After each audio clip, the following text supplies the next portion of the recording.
जय हिंद फ्रेंड्स। शिक्षा का बस एक रोल है, बस एक, दिमाग को जिंदा करना।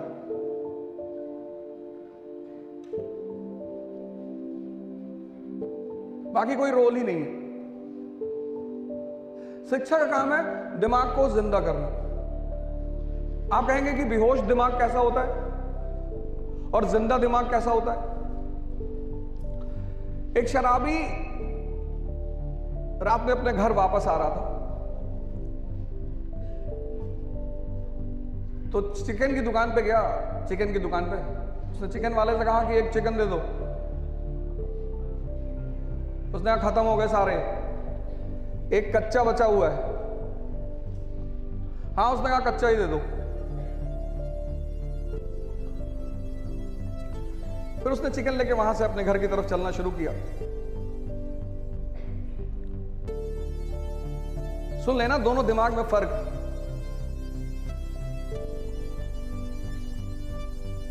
जब अपने घर के बहुत करीब पहुंचा तो बहुत सारे कुत्ते भौंकने लगे उसके ऊपर। उसी में से एक कुत्ता बहुत करीब आया। वो भौंक तो नहीं रहा था, लेकिन उसके बहुत करीब आ गया।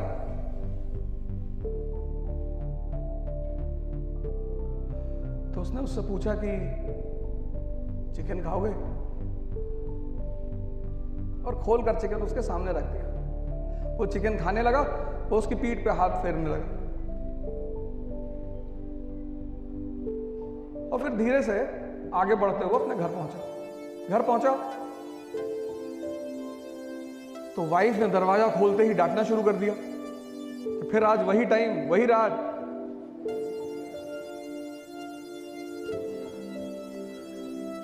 उसने कहा डांट बाद में लेना, पहले खाना खिला दो। इस पर सवाल करूंगा मैं कहानी के बाद। कहानी ही सुननी है। इस देश की सबसे खास बात यही है, दर्शन का कहानियों में प्रचार। इतनी कीमती कहानियां होती, हर कहानी में एक संदेश है। उस संदेश को पकड़ना है। उसकी बीवी ने कहा कोई खाना वाना नहीं है, भागो यहां से, निकलो। तब तक उसका बेटा अपनी मां के पास भागते हुए आया, कहा मम्मी मम्मी ये देखो वीडियो वायरल हो रहा है एक। पता चला मोहल्ले में एक चीता आ गया था, और इस लेडी का जो आदमी था उसने उस चीते को चिकन दिया और उसी के पीठ पे वो हाथ फेर रहा था। और उस जो वीडियो वायरल हो रहा था उस पे लिखा था हमारी गली का हीरो। बेहोशी जो है, बेहोशी वो पहचान पैदा नहीं होने देती। जैसे मैंने अभी आपसे सवाल किया कि आपका कॉलेज किससे एफिलिएटेड था। आप में से बहुत सारे लोग इस कॉलेज में पिछले 1 साल से तो होंगे ही, कम से कम। बहुत सारे लोग 2 साल से होंगे, कुछ लोगों का 3रा वर्ष होगा। आपने कभी अपने कॉलेज के R&D करने की कोशिश नहीं की? और कल आप इंटरव्यू देने जाएंगे, बहुत सारी परीक्षाएं आप देंगे, इंटरव्यू देने जाएंगे, और उसने आपके कॉलेज से ही शुरुआत कर दी कि आपके कॉलेज का पहला नाम क्या था, अभी इसका नाम क्या है। अरे नाम तो बता दो यार। पहला नाम, पहला, ये तो अभी का नाम है, पहला नाम क्या था? चलिए कोई बात नहीं। आज आप क्लास से बाहर निकलने के बाद पहला काम यही करिएगा कि अपने कॉलेज, जो आपके सामने चीजें हैं, जहां आप पढ़ रहे हैं, जहां आप शिक्षा ले रहे हैं, जो चीजें आपके सामने हैं उनके बारे में पता करिए। पढ़ने का मतलब सिर्फ किताब का ज्ञान नहीं होता।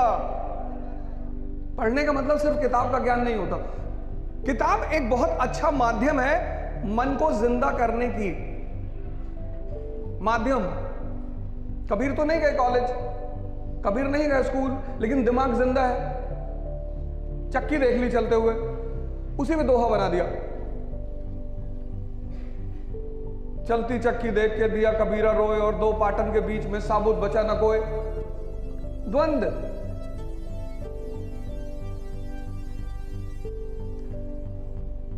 मेन उद्देश्य है इस मन को जिंदा करना।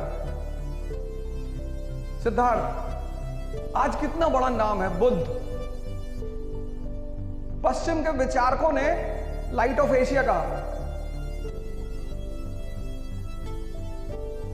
4 चीजें देखी, एक बुजुर्ग आदमी, एक बीमार आदमी, एक डेड बॉडी, एक सन्यासी। तो पहली चीज जो मैं आपसे कहूंगा आज इस मंच से वो ये कि कृपया करके अपनी आंखों को खोलें।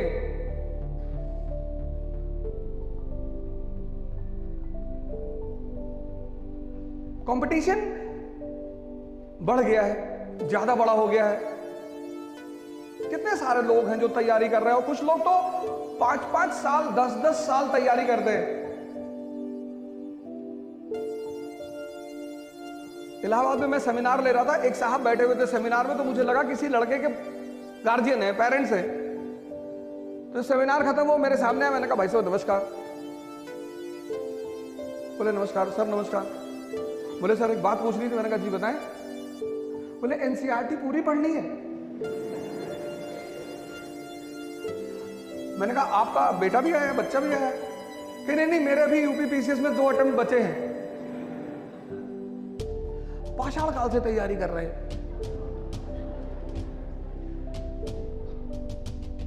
कुछ तो उम्र ज्यादा थी और कुछ शायद परेशानियों ने उम्र को बढ़ा दिया था। तैयारी 1 साल होती है बस, उसके बाद कोई तैयारी नहीं होती। सबसे पहला काम आप ये करिए कि आप अपने इस दिमाग को जिंदा करिए। जिस चीज के सामने आप पढ़ते हैं कम से कम उसे जानने की कोशिश करिए। कितनी बार आप रिक्शे पे बैठे होंगे, लेकिन अगर मैं अभी इस क्लास में पूछ लूं कि रिक्शे की शुरुआत किस देश में हुई, तो शायद इस क्लास में बैठा हुआ कोई व्यक्ति बताएगा। क्यूरियोसिटी तो खत्म ही कर दी आपने, जो ज्ञान की मां कही जाती है। क्यूरियोसिटी।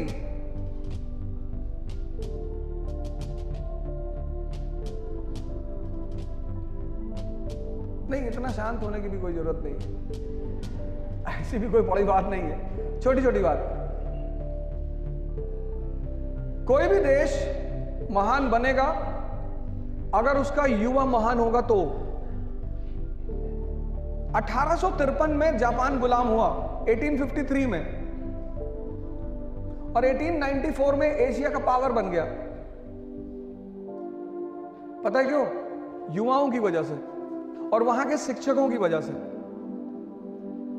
मैंने अभी भारत सरकार को एक रिक्वेस्ट पत्र भेजा है, रिक्वेस्ट किया है कि इस देश के शिक्षकों को वीआईपी का दर्जा दिया जाए। शिक्षक को और सरकारी, हम लोग तो प्राइवेट वाले हैं, ज्यादा पैसा कमा रहे हैं। क्योंकि शिक्षक को अगर आप पैसा नहीं दे सकते तो भी उसे फर्क नहीं पड़ता, सम्मान दीजिए। उसकी सबसे बड़ी भूख है सम्मान की। मैं अभी आपके गुरुजनों के साथ ऑफिस में बैठा था तो मैं बता रहा था जापान के बारे में कि अगर वहां पे मॉल में टीचर मौजूद है और लाइन है और वो अपना कार्ड शो करता है तो सारे लोग उस आदमी को आगे करेंगे और रास्ता देंगे।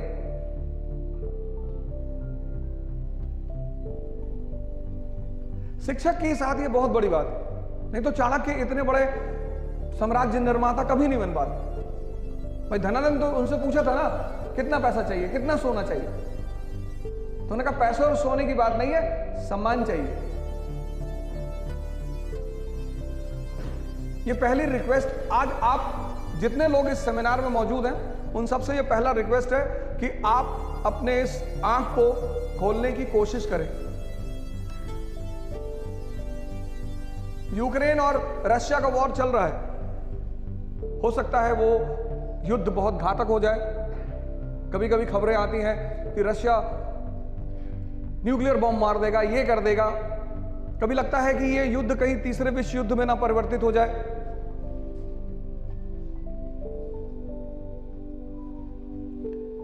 रशिया की किस नीति की वजह से चल रहा है? आप हाथ उठा के बता दीजिए, कोई बात नहीं, आपको पता हो तो आप बता दीजिए।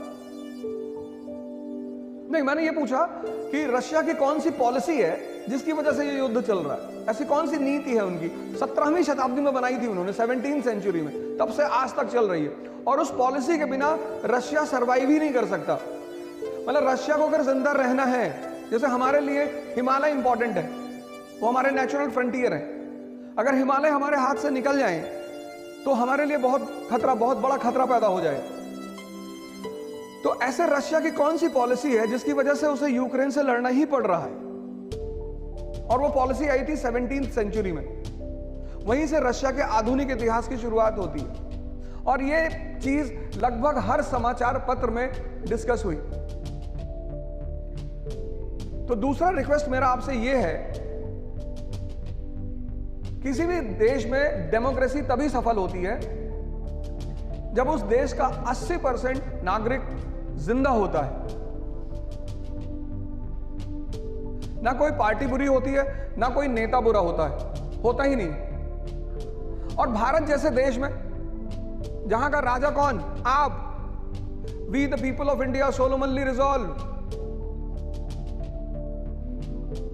दूसरा मेरा रिक्वेस्ट, पहला रिक्वेस्ट यह है कि आप अपने दिमाग को जिंदा करिए। वो आंसर सही था कि पहला जो एफिलिएशन था वो बॉम्बे से था, पहला एफिलिएशन इस कॉलेज का बॉम्बे से था, दूसरा हुआ इलाहाबाद से। वो आंसर सही था। उस पॉलिसी का नाम है वार्म वाटर पॉलिसी। वार्म गरम जल नीति। एक्चुअली रूस को अपने अस्तित्व को बचाए रखने के लिए 2 सागरों पे कब्जा रखना पड़ेगा, एक बाल्टिक पे, एक ब्लैक पे। बाल्टिक उसका दरवाजा है यूरोप में जाने के लिए और ब्लैक उसका दरवाजा है सिल्क रूट पे आने के लिए एशिया में। क्रीमिया जो है वो उसका ऑइसोफेगस है, फूड पाइप। अगर किसी मनुष्य की फूड पाइप निकाल ली जाए तो क्या वो जिंदा रहेगा? नहीं। तो अगर क्रीमिया रशिया से ले लिया जाएगा तो रशिया खत्म। कैसे? फूड पाइप कैसे है? उसका सारा ऑयल, नेचुरल गैस सारा उसी रास्ते से निकलता है। दूसरा मेरा आपसे रिक्वेस्ट यह है कि आप सभी लोग प्लीज न्यूज़पेपर पढ़ना शुरू करें। और सिर्फ पढ़ना नहीं, इतना बड़ा कॉलेज है, आप इतने सारे स्टूडेंट्स हैं, न्यूज़पेपर पढ़ने का एक सबसे अच्छा तरीका, आप जब कभी, आप में से बहुत सारे लोग आईएएस की तैयारी करने आएंगे या हो सकता कर ही रहे हो, आईएएस वो बनेगा अब जिसका न्यूज़पेपर पर कमांड होगा।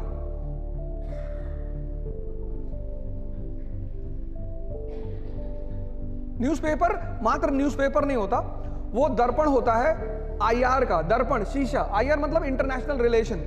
वो दर्पण होता है समाज का। कन्या विद्याधन योजना सरकार लेकर आई, तो अब उस योजना का उद्देश्य सरकार को किसको बताना है? जनता को। जनता और सरकार के बीच में कौन मीडिएटर है? प्रेस।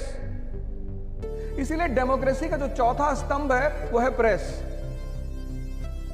और जिस देश में प्रेस की स्थिति मजबूत होगी और जनता जागरूक होगी, वो पता करेगी कि हमारा राजा, हमारा प्रतिनिधि, राजा नहीं, हमारा प्रतिनिधि हमारे लिए क्या कर रहा है। आपने अपने नौकर को 100 रुपए दिया कि जाओ बाजार से सब्जी ले आओ, तो जब वो लौट कर आया तो आप हिसाब मांगेंगे ना।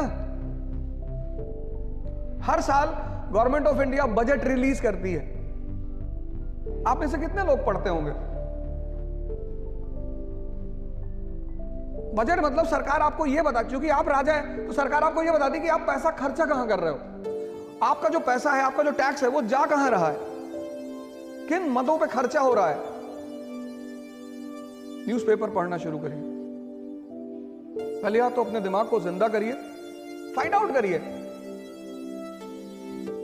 बहुत सारे लोग आप कंपटीशन की तैयारी करेंगे, वो तैयारी एक दिन की नहीं है। कोचिंग तो तैयारी का एक बहुत छोटा हिस्सा है, बहुत छोटा। कोचिंग का रोल कितना? 20%, उससे ज्यादा नहीं होता किसी भी कोचिंग का। किसी भी कोचिंग का जो रोल होता है वो 20% होता है।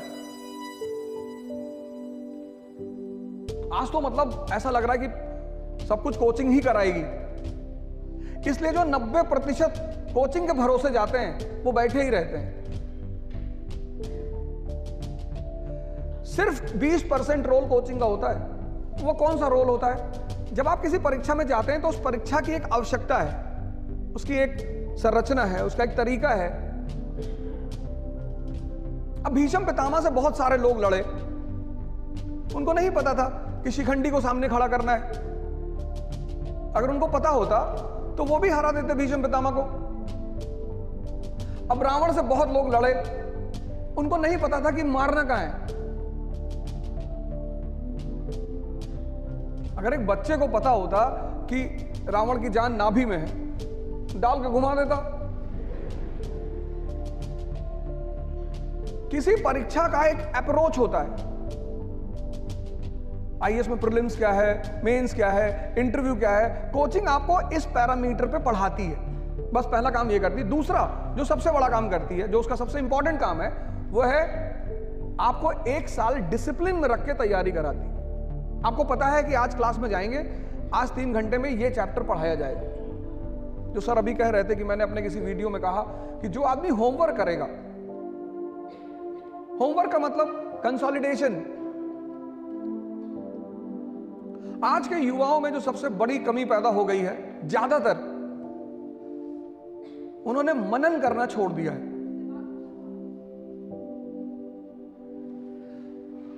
मनन और अध्ययन मनन के बिना निरर्थक है।